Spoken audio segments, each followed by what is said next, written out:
झारखंड के दुमका की 12वीं की छात्रा अंकिता सिंह ने तरफ तरफ कर दम तोड़ दिया। उसके पड़ोसी शाहरुख खान ने उस पर पेट्रोल डालकर आग लगा दी थी, जिससे उसका शरीर 90% तक जल गया था।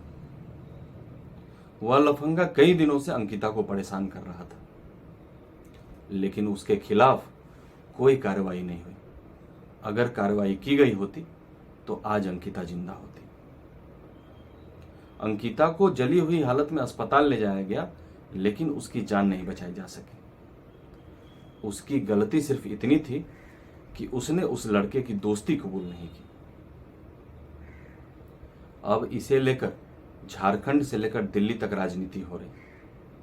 शाहरुख हुसैन को गिरफ्तार तो कर लिया गया है, लेकिन थाने में भी वह खिलखिलाकर हंस रहा था।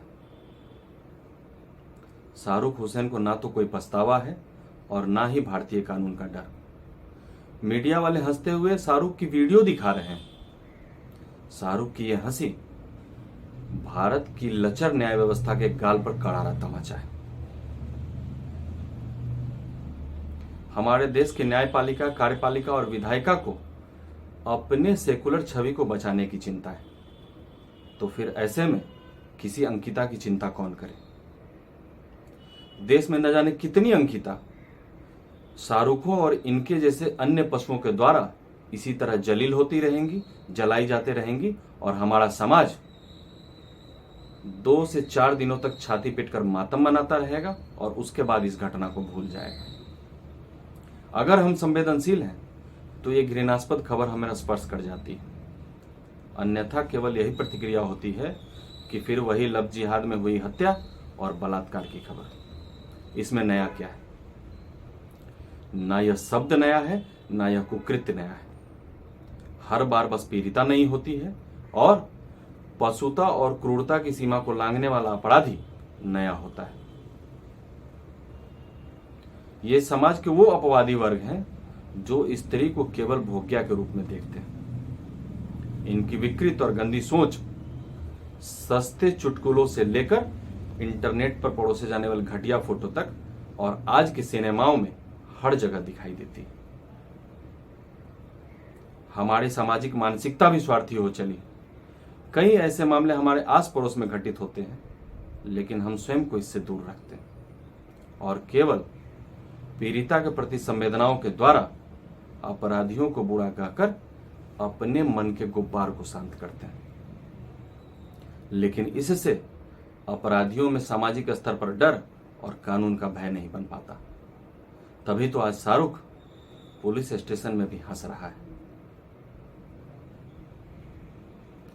पहली बार निर्भया के मामले में सामाजिक रोष सड़कों तक दिखाई पड़ा था, वरना तो ना सोच बदली है और ना समाज।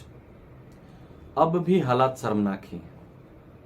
उस समय निर्भया के साथ हुए जंग अपराध और हत्या के मामले से गुस्साए हजारों लोगों ने न्याय प्रणाली को लेकर सड़कों पर प्रदर्शन किया था। देश में यौन हिंसा और नारी उत्पीड़न को लेकर फास्ट ट्रैक कोर्ट और अपराधियों के लिए सख्त सजा का प्रावधान की मांग की थी। फिर भी निर्भया को इंसाफ मिलने में 7 वर्षों से ज्यादा का समय लगा, जो कि हमारी लचर न्याय प्रणाली और पुलिस प्रशासन की उदासीनता को उजागर करता है। निर्भया कांड के बाद देश में महिलाओं के खिलाफ हिंसा को लेकर कानून तो सख्त हुए, लेकिन महिलाओं के खिलाफ हिंसा और उनका शोषण अब भी हो रहा है। हमारे देश में नारी हिंसा और बलात्कार को लेकर कड़े कानून है और इसमें फांसी की सजा तक का प्रावधान है। फिर भी यहां इस तरह की घटनाओं को कम करने में पुलिस प्रशासन और सरकार नाकाम रही, और इसका सबसे बड़ा कारण न्याय में मिलने वाली देरी। इन शाहरुखों को विश्वास है कि इनका सेकुलर समाज, सेकुलर सरकार और सेकुलर इकोसिस्टम उनका बाल भी बांका नहीं होने देगा। वह देर से ही सही, लेकिन सजा से बच जाएगा। और दुर्भाग्य है कि आज भारत का पूरा इकोसिस्टम ही सेकुलर हो चुका है।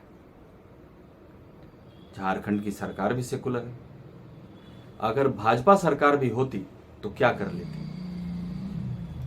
राजनीति में सिर्फ राजनीति होती है। तभी तो जब मोदी गुजरात के मुख्यमंत्री थे, यूपीए सरकार पर हमला करते हुए उन्होंने दिल्ली को रेप राजधानी बताया था।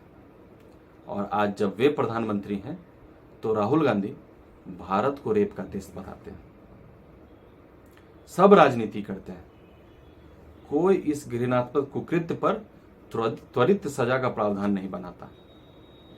जिसकी सरकार होती है वो फौरी जांच और फास्ट ट्रैक कोर्ट जैसे शब्दों का प्रयोग केवल राजनीति के लिए करता है, लेकिन उससे कुछ हो नहीं पाता। राजनीतिक दल एक दूसरे पर हमला करते हैं, मीडिया में शोर मचा रहता है, सड़कों पर प्रदर्शन होता है। इसके बावजूद कभी दिल्ली, कभी उन्नाव, कभी हाथरस, कभी राजस्थान, ये वो घटनाएं हैं जिनकी रिपोर्ट बहादुर पीड़िता या उसका परिवार करता है। अन्यथा बहुत सारी घटनाएं तो सामाजिक बदनामी और डर के कारण थानों तक ही नहीं पहुंच पाते। हमारा देश भारत मातृदेवो भव की अवधारणा में विश्वास करता था, जिसका अर्थ है महिला या माता की पूजा करना। लेकिन भारत में प्रतिदिन होने वाले बलात्कार और नारी हिंसा को देख की संख्या बता रही है कि मातृदेवो भव की अवधारणा और भावना कब की गायब हो चुकी है। बलात्कार केवल पीड़िता के खिलाफ ही नहीं, बल्कि पूरे समाज के खिलाफ एक अपराध होता है। और यह अपराध इतना शर्मनाक है कि यह बुनियादी मानवाधिकारों के खिलाफ भी एक अपराध है। निर्भया कांड के बाद कानूनों में संशोधनों के बावजूद अगर ऐसे मामले लगातार बढ़ रहे हैं तो इसके तमाम पहलुओं पर दोबारा विचार करने की जरूरत है। महज कड़े कानून बनाने का फायदा तब तक नहीं होगा जब तक राजनीतिक दलों, सरकारों और पुलिस में उसे लागू करने की इच्छा शक्ति नहीं होगी। क्योंकि हमारे देश में महिला कानूनों की एक लंबी सूची जो महिलाओं की सुरक्षा में खड़े हैं, शब्दों से मजबूत लेकिन अमलीकरण के अभाव में बेबस और लाचार। आज के लिए बस इतना ही। फिर मिलते हैं अगले अंक में किसी और विषय के साथ। तब तक के लिए इजाजत दीजिए। नमस्कार।